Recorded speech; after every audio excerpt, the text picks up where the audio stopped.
Command आएगी exam में वो होगा examine the cerebellum and do the relevant. तो सेरिबेलम का आपने एग्जामिनेशन करने के बाद जो रेलिवेंट करना है वो असल में आपको डायग्नोसिस बताता है। ठीक है, अब सेरिबेलम जो है उसके क्या क्या टेस्ट होते हैं, आप ऊपर क्या क्या टेस्ट कर सकते हो सेरिबेलम किस तरीके से करोगे। सबसे पहले तो ये है कि अब जब आप मरीज के पास जाते हो और उससे अपना तारुफ करवाते हो कि मैं डॉक्टर फलां फलां हूँ और मैं आपका मुआयना करना चाहता हूँ, आपका नाम क्या है, तो आपको फौरन उसी पर उसकी स्पीच का आइडिया हो जाता है। अच्छा, वो दो तरह की स्पीचेस हो सकती है, एक हो सकती है स्कैनिंग स्पीच और एक हो सकती है स्लर्ड स्पीच, दोनों हो सकती है। तो आपने ये नहीं सोचना कि स्कैनिंग ही होगी तो मैंने सेरिबेलम मान लिया, तो स्पीच का आपको उधर से ही आइडिया हो जाता है।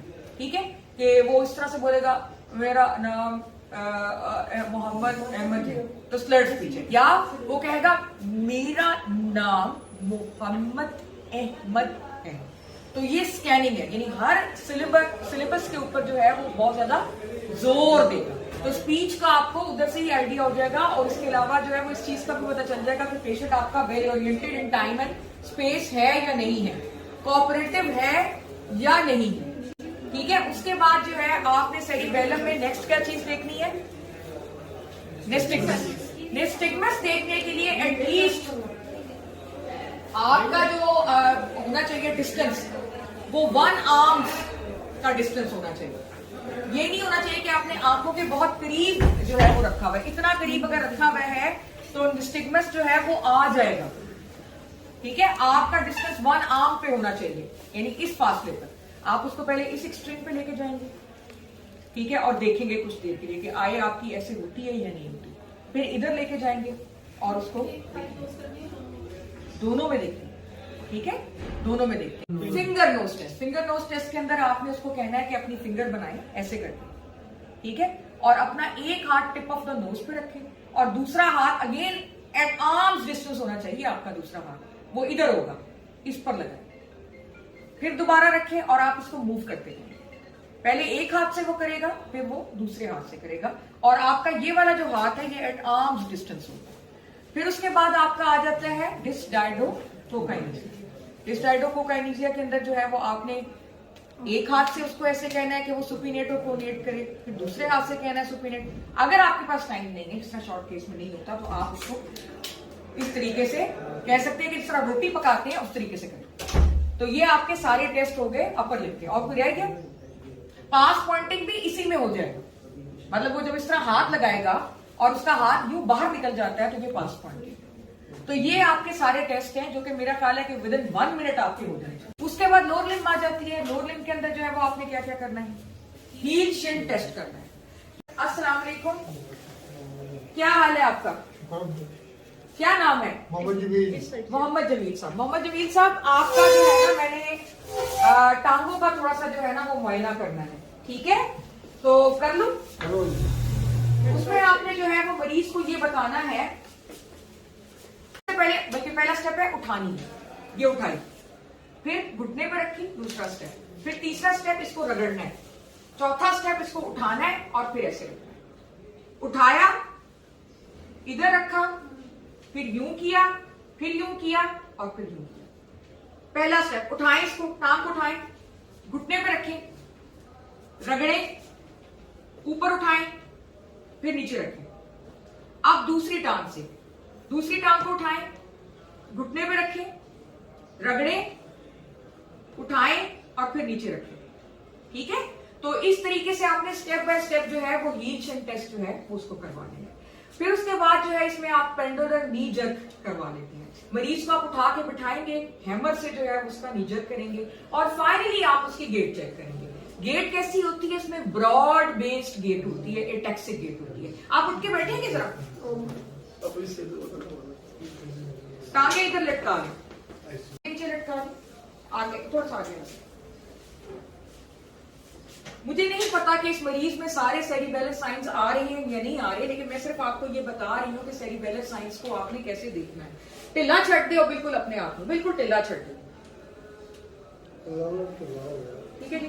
अच्छा, बिल्कुल टिल्ला, कुछ नहीं करना है। हल्का जो लगेगा हमेशा एक्सप्लेन करें जो भी चीज आप करते हैं, और वो एक्सप्लेन करने के बाद आप वो करें। ये रबर है, सट नहीं लगेगी कि तुसी घबराना नहीं है। और उसके बाद आपने ये आपकी नी है और ये आपकी पटल्ला है, इसके दरमियान में जो है वो आपने इसको हल्का सा लगाना है।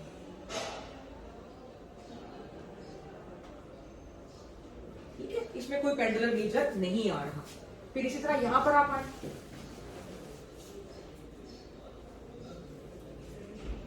ठीक है, तो ये नहीं आ रहा। अब हम इसकी तीसरे स्टेप पे जो हम करवाएंगे इसका लोअर लिम्ब का जो सेरिबेलम फीचर्स है वो ये है कि हम इसकी गेट चेक करवा लेंगे। आ जाए जरा जमीन चल के दिखाएं। अच्छा, बहरहाल चले मैं आपको एक्सप्लेन कर देती हूँ कि इसकी गेट ब्रॉड बेस्ड गेट होती है। जो असल डायलेमा होता है, ठीक है बेटा, जो असल डायलेमा होता है वो होता है कि आपने इसको जो पोस्टीरियर जो कॉलम्स होते हैं उसका लीजन की जो गेट होती है वो भी ब्रॉड बेस्ड होती है, और सेरिबेलर जो गेट होती है वो भी ब्रॉड बेस्ड होती है। दोनों में एटेक्सिया होता है। एटेक्सिया का मतलब ये है कि कोऑर्डिनेशन लॉस्ट होती है। तो कैसे डिफरेंशिएट करेंगे उन दोनों को कि सेरिबेलर एटेक्सिया है या पोस्टीरियर कॉलम की वजह से एटेक्सिया है? उसके लिए हम एक टेस्ट करवाते हैं जिसको रोम्बक साइन।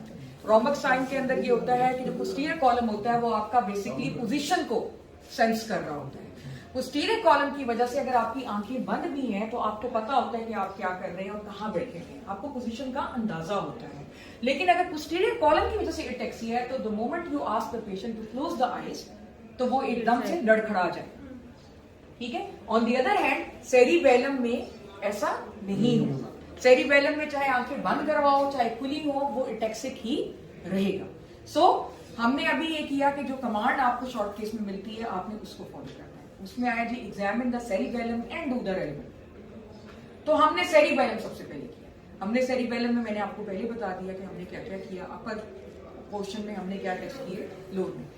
असल चीज जो आती है वो होती है रेलेवेंट एग्जामिनेशन, यानी कि अगर सेरिबेलर साइंस इसमें इलिसिट हो गए हैं तो उसके बाद आपने ये देखना है कि ये सेरिबेलर साइंस क्यों आ रही है, इसकी डिजीज क्या है।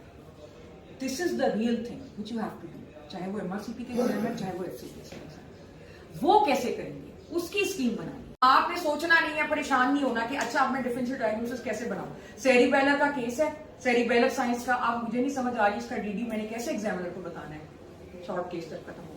तो आपने बिल्कुल परेशान नहीं होना। जितने भी सीएनएस के केसेस हैं वो इन 6 कैटेगरीज में फॉल करते हैं। कैटेगरीज हैं, उनमें से कोई भी कैटेगरी हो सकती है। ट्रॉमा हो सकता है, ट्यूमर प्राइमरी हो सकता है, सेकेंडरी हो सकता है। इन्फेक्शन इसमें अनलाइकली है कि कोई भी इन्फेक्शन जो है वो सेरिबेलम जो है उसको हिट करे, अनलाइकली कर सकता है लेकिन अनलाइकली है। फिर आ जाता है आपका इंफाक्शन। कोई भी स्ट्रोक सेरिबेलम को इन्वॉल्व कर सकता है या नहीं कर सकता।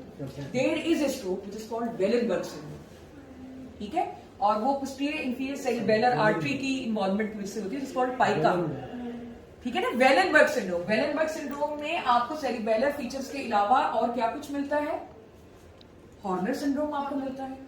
आप बोलो ना, इप्सिलेक्ट्रल, ठीक है, तो ये चीजें आपको मिलती हैं।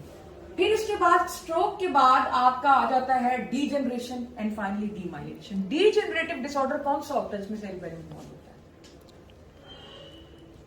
फ्रेडरिक्स एटेक्सिया, और ये आता है एग्जाम में, ये केस आता है। यूजुअली यंगस्टर्स होते हैं फ्रेडरिक्स एटेक्सिया के जो होते हैं पेशेंट्स, और इसमें आमतौर पे आपके मिक्स्ड फीचर्स आ रहे होते हैं। मिक्स्ड फीचर्स का मतलब ये है कि आपके प्लांटर्स जो होंगे they would be अपगोइंग but absent ankle jerks होंगे। इसके अलावा पेशेंट को सेरिबेलर फीचर्स आ रहे होंगे, उसके फुट ड्रॉप आपको मिलेगा, स्कोलियोसिस मिल सकता है आपको, ठीक है, ये सारी चीजें जो है वो आपको मिलेंगी। ऑप्टिक न्यूराइटिस मिल सकता है फ्रेडरिक्स एटेक्सिया के लिए। तो ये अभी मैं डिस्कस करती हूँ। अभी मैं आपको डीडीज बता रही हूँ। पहले स्टेप पे हमने क्या किया है, फिर तो कमिंग बैक, पहले स्टेप पे हमने सेरिबेलम जो कमांड थी वो हमने देखी कि क्या सेरिबेलर साइंस थे या नहीं थे। वंस आपको लगा कि सेरिबेलर साइंस है, अब आपने नेक्स्ट ये देखना है कि ये किस वजह से। उसमें ट्रॉमा है, मैंने आपको पहले बताया है, ट्रॉमा का आमतौर पे केस जो होता है मेडिकल फ्लोर के ऊपर नहीं आता, लेकिन अगर आपको लगता है कि ट्रॉमा है तो आप उसके सर को टटोल के देख सकते हैं कि कोई यहाँ पर कोई बल्ज तो नहीं है, कोई हिमाटोमा तो नहीं बना हुआ। ट्यूमर हो सकता है, उसमें प्राइमरी ट्यूमर भी हो सकता है, सेकेंडरी ट्यूमर भी हो सकता है। इन्फेक्शंस अनलाइकली है जो कि सेरिबेलम को हिट करें, बारल कर सकते हैं रेयरली। इसके अलावा आपका इन्फेक्शंस है जिसमें वेलनबर्ग सिंड्रोम आ जाता है। फिर उसके बाद आपका डीजनरेशन में फ्रेडरिक्स एटेक्सिया आ जाता है, demyelination which is multiple sclerosis या ट्रांसवर्स माइलाइटिस। अब ये सेकंड स्टेप था हमारा। अब ये सेकंड स्टेप जब हमने कर लिया है तो अब इस डीडी के अकॉर्डिंगली हमने एक एक टेस्ट करना है मरीज के ऊपर टू रूल इन और रूल आउट दैट डिजीज। समझ आ रही है? How to make scheme, basically this is how to make scheme. तो अब आपका ट्रॉमा है, ट्रॉमा के अंदर आपने मरीज का सेरिबेलम सिस्टम करने के बाद आप उसके सर को अच्छे तरीके से टटोल दें, कोई हीमाटोमा कोई चीज, क्योंकि शॉर्ट केस में you are not allowed to ask the history कि तुम्हें चोट तो नहीं लगी, नो, वो टटोल लें। ट्रॉमा के बाद ट्यूमर आ जाते हैं। ट्यूमर जो आपका सेरिबेलम का होता है उसमें आप क्या ऐसी चीज देखेंगे जिससे आपको पता चल जाएगा कि ये ट्यूमर के इसके होने के चांसेस हैं? नो। सेरिबेलोपोंटाइन एंगल के ट्यूमर्स में और क्या क्या चीजें इन्वॉल्व हो सकती हैं जो कि आपको रेलेवेंट एग्जामिनेशन में देखनी पड़ेंगी टू मेक स्कीम। क्या होता है सेरिबेलोपोंटाइन एंगल? कौन सी क्रेनियल नर्व्स होती है? 5, 6, 7, 8 नर्व आपको देखनी पड़ेगी। You're getting my point? यानी आपने सेरिबेलम चेक कर लिया, वंस इट इज कंफर्म के सेरिबेलम है, अब आपने स्कीम बनानी है। आपने ट्रॉमा के लिए उसका हेड टटोल लिया। अगर आप ट्यूमर के बारे में सोच रहे हैं तो आपको उसकी 5th नर्व भी देखनी है, आपको उसकी 6th भी देखनी है, आपको उसकी 7th भी देखनी है, आप उसकी 8th भी देखेंगे और आप उसको पेपलेडिमा भी चेक करेंगे। आप उसकी फंडोस्कोपी में रिजल्ट डाल देंगे और एग्जामिनर को कहेंगे कि I would like to check his fundus. So this is the relevant examination. Getting my point? This is the scheme. आपने ये नाम सुना होगा कि स्कीम बनाए, क्योंकि you have to reach a diagnosis. You are not finally student के आपने पिक कर लिया कि जी सेरिबेलम इन्वॉल्व है तो बस यूरिका हो गया। नहीं, डीडी, और डीडी में से कौन सा, उसके लिए अब आप देखो, आपने सर को टटोला, उसके बाद आप 5th नर्व के ऊपर आए, फिर आपने उसकी 6th, 7th, 8th देखी नर्व, ठीक है, ये ट्यूमर हो गया। फिर आ जाता है इंफेक्शन, क्योंकि इंफेक्शन तो अनलाइकली है। इंफेक्शन में वेलनबर्ग सिंड्रोम है, उसमें आप क्या देखोगे आंखों में? Horner syndrome. And what is Horner syndrome by the way? क्या होता है? आप सिंपली उसका देखोगे टोसिस तो नहीं है, आप उसको देखोगे प्यूपल कंस्ट्रिक्टेड तो नहीं है, आप उस साइड पे स्वेटिंग उसकी चेक करोगे, ठीक है, उसी साइड पे स्वेटिंग के साथ साथ पेन एंड टेम्परेचर चेक कर लो, कैप्सुलेटेड पेन एंड टेम्परेचर तो नहीं गया हुआ, तो ये आपका वेलनबर्ग सिंड्रोम हो जाएगा। और उसके बाद फाइनली जो आपका आ जाता है डीजनरेशन, जिस called Friedreich's ataxia, spinocerebellar degeneration, youngsters में होती है। तो उसमें आपको क्या क्या चीजें मिलेंगी रिलेवेंट एग्जामिनेशन में? आपने क्या क्या देखना होगा? आपको इम्प्लांटस, आप नीचे आ जाओगे, लोअर लिम्स पे आ जाओगे। आपने ऊपर देख लिया, अब you will come on the lower limbs. आपने उसके प्लांटर चेक करने, they will be up going, foot drop आपको मिलेगा, बड़ा clear cut. Absent ankle jerks आपको मिलेंगे। समझ आ रही है मेरी बात की? और सेरिबेलर साइंस आपको लोअर लिम्ब में वो पहले ही मिल चुकी हैं, इसलिए उसकी स्कोलियोसिस मिल सकता है आपको, कार्डियक लीजन्स इसमें मिल सकते हैं। तो इसका मतलब रेलेवेंट एग्जामिनेशन में आपकी प्रीकॉर्डियम भी इन द एंड आ जाएगी। और उसके बाद आईज के अंदर आप देखोगे कि ऑप्टिक न्यूराइटिस तो नहीं है, ठीक है। और फाइनली जो डीमाइलिनेशन का मैंने कैटेगरी बताई है, उसमें आपकी ट्रांसवर्स माइलेटिस आ जाता है। सो ट्रांसवर्स माइलेटिस में again lower limb would come in the relevant examination, लेकिन उसमें अनलाइक फ्रेडरिक्स एटेक्सिया आपको इम्प्लांटर और एब्सेंट एंकल जर्क नहीं मिलेंगे, बल्कि अपर मोटर न्यूरॉन पैराप्लीजिया मिलेगा। ट्रांसवर्स माइलेटिस में आपको अपर मोटर न्यूरॉन पैराप्लीजिया मिलेगा अदर देन सेरिबेलर साइंस, ठीक है। और उसमें आप ये करोगे कि जब आपने आइज का एग्जामिनेशन किया था, आपने 3rd, 4th, 6th नर्व देखी थी, उसी वक्त ही आप और निस्टिग्मस चेक किया, तो उसी वक्त आप इंटरन्यूक्लियर ऑफ्थेल्मोप्लीजिया भी चेक कर लेंगे। सो हमारी स्कीम अब क्या बन गई? Now the 3rd step, final scheme. खाना हमने जबानी पका लिया है, अभी हमने मरीज के ऊपर नहीं किया। तो 3rd स्टेप हमारा ये है कि हम इसको अब ऑर्गेनाइज करें। ऑर्गेनाइज किस तरह करें कि अब हमने सेरिबेलर सिस्टम जब कर लिया तो उसके बाद हमने क्या किया? हमने ये देखा, हम एक सीक्वेंस से आ रहे हैं क्योंकि वो ट्रॉमा की वजह से कोई हिमाटोमा तो नहीं है। उसके बाद हम आ गए इधर आइज पर, हमने 3rd, 4th, 6th नर्व देखी, यहीं पे टोसिस भी देखा। ये ही जब हम कर रहे थे हमने इंटरन्यूक्लियर ऑफ्थेल्मोप्लीजिया भी देख लिया, ठीक है। उसके अलावा जो है वो हमने यहाँ पर पेन, टेम्परेचर, स्वेटिंग चेक की, प्यूपिल चेक किया यहीं के ऊपर। समझ आ रही है मेरी बात की? तो ये सारा कुछ ऊपर ही चेक हो गया, यहीं पर हमने मिड रिजल्ट डाला। Getting my point? और हमने कहा कि I would like to see his fundus in the end. अब वो फंडस हमने ट्यूमर के लिए भी देखना है, हमने फ्रेडरिक्स एटेक्सिया के लिए भी देखना है, और हमने इवन मल्टीपल स्क्लेरोसिस में भी हमने देखना है। तो वो उसकी रेलेवेंस हर सूरत में है। तो वो स्कीम का हिस्सा है। उसके बाद हम किधर आ जाएंगे, हम लोअर लिम्स पर आ जाएंगे, क्योंकि lower limbs is a very important part ना। लोअर लिम्स में हमने देखना है कि क्या ये सेरिबेलर सिस्टम इसका फ्रेडरिक्स एटेक्सिया की वजह से तो नहीं है। तो हमने उसको फुट को देखा। जब हम फुट एंड पे आएंगे तो हमेशा होता यही है कि जब भी आप एग्जामिनेशन करते हो तो आप साइड पे से करते हो और आप फुट एंड पे से करते हो। तो फुट एंड पे जब आप जाते हैं तो आपको पता चल जाता है कि फुट ड्रॉप है या नहीं है, और उसकी जो कर्व्स होती है ना पैर की, वो बहुत ज्यादा प्रोमिनेंट होती है। तो वो आपने देखनी है। फिर उसके बाद आपने उसकी पावर चेक करनी है। पावर चेक करने के बाद आपने ग्रॉस पावर चेक करनी है, यानी कि इंडिविजुअल मसल की, क्योंकि रेलेवेंट एग्जामिनेशन हमेशा ब्रीफ होता है, टू द पॉइंट। इसका ये मतलब नहीं कि आप एक एक ग्रुप की पावर जो है वो चेक करना शुरू करें। तो वो आपने चेक करनी है। उसके बाद आपने जो है उसके रिफ्लेक्सेस देखने हैं और प्लांटर चेक करना है। और फाइनली आपको जो है वो अगर टाइम मिल जाए तो आप प्रीकॉर्डियम देख सकते हैं, क्योंकि फ्रेडरिक्स एटेक्सिया में हॉकम की एसोसिएशन होती है। स्कूलियोसिस आप चेक कर सकते हैं और एंड में आप फंडस चेक कर सकते हैं। This is your scheme. Clear यहां तक या नहीं?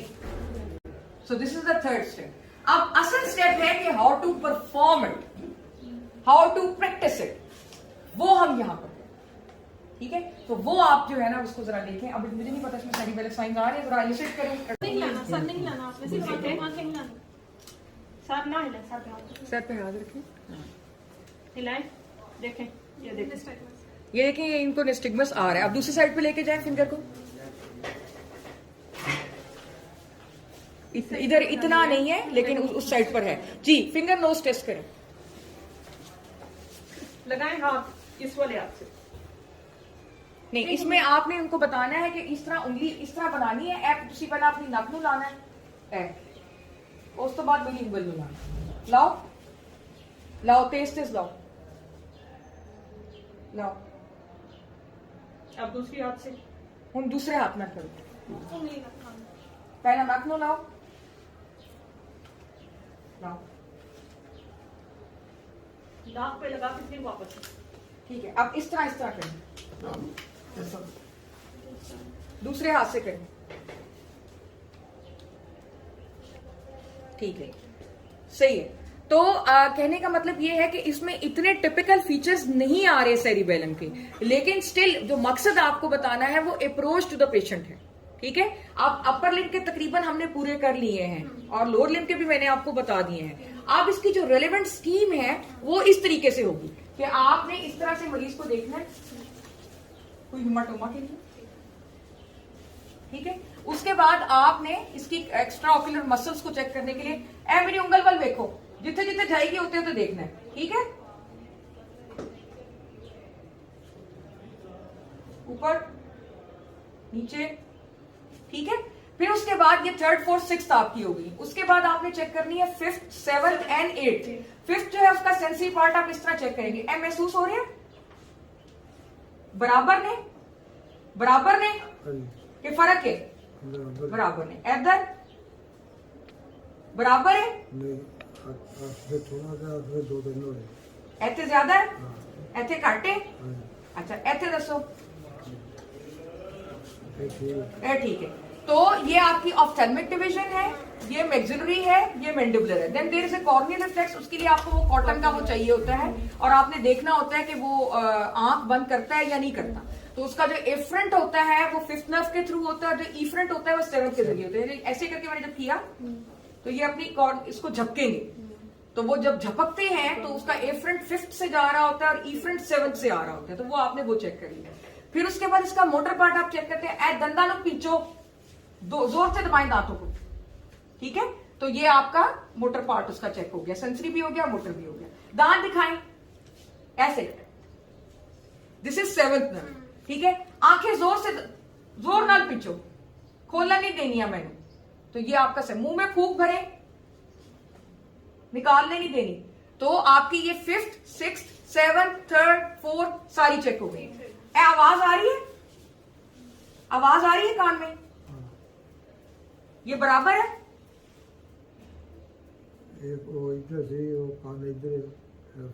नहीं, लेकिन दोनों पासे इको जही आ रही है या काटे होते कि काट वाद है? इको जही आ रही है। तो ये ग्रॉसली जो है वो आपने उसकी एट्थ नर्व जो है वो चेक कर ली, ठीक है? उस यहीं पर फिर आपने जो है ना वो मिड्रोसेल डाल लेना है और उसके बाद पेशेंट को कहना है कि एग्जामिनर को कि I would like to see the fundus in the end, ठीक है? इस यहाँ बैठा हुआ मरीज, यहीं पर आप देख ले कोई स्कोलियोसिस वगैरह तो नहीं, क्योंकि मैंने आपको बताया स्कोलियोसिस उसमें फ्रेडरिक्स एटेक्सिया के अंदर जो है वो होता है। फिर उसके बाद इसकी लोअर लिम्स आ जाती हैं। एक लोअर लिम्ब तो आपने पहले चेक कर ली थी सेरिबेलम के लिए, लेकिन अब जो लोअर लिम्स होंगी वो आप चेक करेंगे for Fredericks ataxia, for transverse myelitis, ठीक है। और मे बी वेलनबर्ग सिंड्रोम में भी बाज़ वक्त ऐसा होता है कि वीकनेस आ जाती है ना, तो उसके लिए मरीज को लिटा लेंगे, लेट जाए। और आप देखें कि इसकी जो है ना, आप इसके अगर फीट देखें तो ये ऐसे हैं कि इनकी आर्चेस बहुत ज्यादा प्रोमिनेंट है। ऐसे फ्रेडरिक्स एटेक्सिया में होते हैं, बट ये एज फ्रेडरिक्स एटेक्सिया की नहीं है। लेकिन जस्ट टू टेल यू कि फ्रेडरिक्स एटेक्सिया के अंदर इस किस्म के फीट आपको नजर आते हैं अगर आपको प्रिंट से देखें, ठीक है। और उसके बाद आप ग्रॉसली मरीज की पावर चेक करेंगे। ये वाली एल पे चुको, ठीक है, बस ए वाली चुको, ठीक है। तो ये आपने उसकी ग्रॉसली जो है वो पावर चेक की, then you will check plantar, keys मुझे मिल जाएंगे। ये जस्ट मैं आपको करके दिखा रही हूँ स्कीम। इट डजंट मीन कि ये इसके अंदर जो है वो डायग्नोसिस जो है वही हो, या सेरिबेलर साइंस इसमें इतने अच्छे आ रहे हैं, मुझे नहीं पता इसका क्या डायग्नोसिस बनेगा, ठीक है। लेकिन आई एम टेलिंग यू कि अगर सेरिबेलर फीचर्स आ रहे हैं तो फिर आपने कैसे कर, ये चाबी लगेगी आपको, ये देखें ऐसे करके, ठीक है। तो घबराना नहीं है, आपने टिल्ला छड़ देना है। तो आपने इस तरह करके इसका प्लांटर चेक कर लेना है, ठीक है। और फिर इधर से चेक कर लेना है। आमतौर पे फ्रेडरिक्स एटेक्सिया के अंदर अप गोइंग प्लांटर्स आता है विद एब्सेंट एंकल जर्क, तो ये हमने कर लिया। ट्रांसवर्स माइलाइटिस में अप गोइंग ये आता है। फिर उसके बाद हम हैमर से इसका एंकल जर्क कर लेंगे। दिखाएं हैमर, वो पढ़ो इस तरीके से, ढीला छोड़ दो। ये हमने इस तरीके से किया। ये आपको रबर लगेगा, आपने घबराना नहीं है, चोट नहीं होगी, ठीक है। ये आपने चेक कर लिया। उसके बाद आपने इसको सीधा करना है, ये चीज भी बड़ी इंपॉर्टेंट होती है, और इसको ढक देना है। और उसके बाद फिर आपने यहां से इसको भी करना है,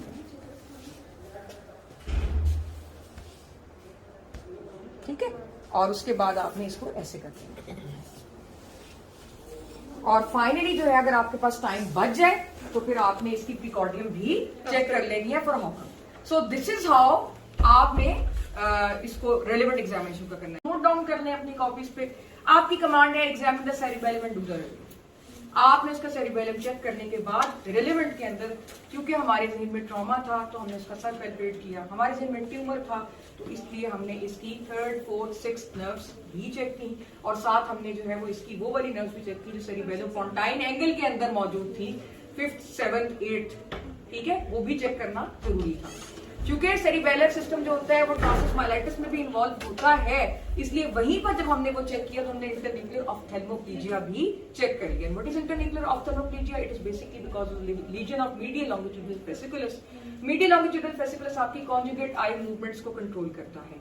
उसमें यह है कि अगर आप पेशेंट की, आपने फॉर एग्जांपल लेफ्ट साइड पे आप फिंगर लेकर गए हैं तो उसकी conjugate eye movements would be affected, और उसकी ये वाली जो आंख है राइट साइड वाली जो है वो एडक्ट नहीं कर सकेगी, वो वहीं रहेगी। और जो लेफ्ट साइड वाली है वो एबडक्ट तो कर जाएगी लेकिन वो निस्टिग्मस शो करेगी। फिर अगर आप उसको इस तरफ लेकर आएंगे तो ये वाली आंख जो है वो उसकी एडक्ट नहीं करेगी, वो वहीं रहेगी, और जो दूसरी आई है वो एबडक्ट कर जाएगी लेकिन निस्टिग्मस शो करेगी। तो ये बड़ा टिपिकल फीचर है मल्टीपल स्क्लेरोसिस या ट्रांसवर्स माइलाइटिस का। तो ये आपने ऊपर वाली जो स्कीम है वो पूरी कर ली। Then you will come downwards, और डाउनवर्ड्स आके जो है वो आपने जो है उसके फीट देखने हैं कि कहीं फीट ड्रॉप तो नहीं है, फुट ड्रॉप तो नहीं है, जो कि फ्रेडरिक्स एटेक्सिया में होता है, प्लस उसकी एज होती है। ये नहीं कि आपके फीट ड्रॉप तो मिल रहे हैं लेकिन एज नहीं है तो फिर आपको फ्रेडरिक्स बनाए नहीं। प्लांटर्स आप उसके चेक करेंगे, आप उसके एंकल जर्क्स चेक करेंगे, पावर ग्रॉस आपने जो है वो उसकी चेक करनी है। And finally if you get time तो आपने उसकी प्रिकॉर्डियम चेक करनी है, और इन द एंड आपने जो मिड रिजल्ट डाला है उसको आपने चेक करना है, ठीक है। सो this is how you make the scheme कि आपने डीडी बनाना है।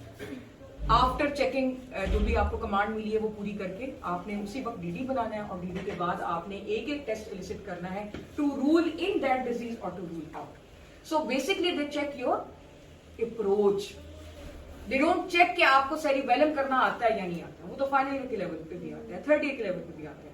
सेरिबेलम साइंस आ गए, अब क्या, what is the disease, you have to tell that. यहां आपका जो है ना वो पिक है बेसिकली।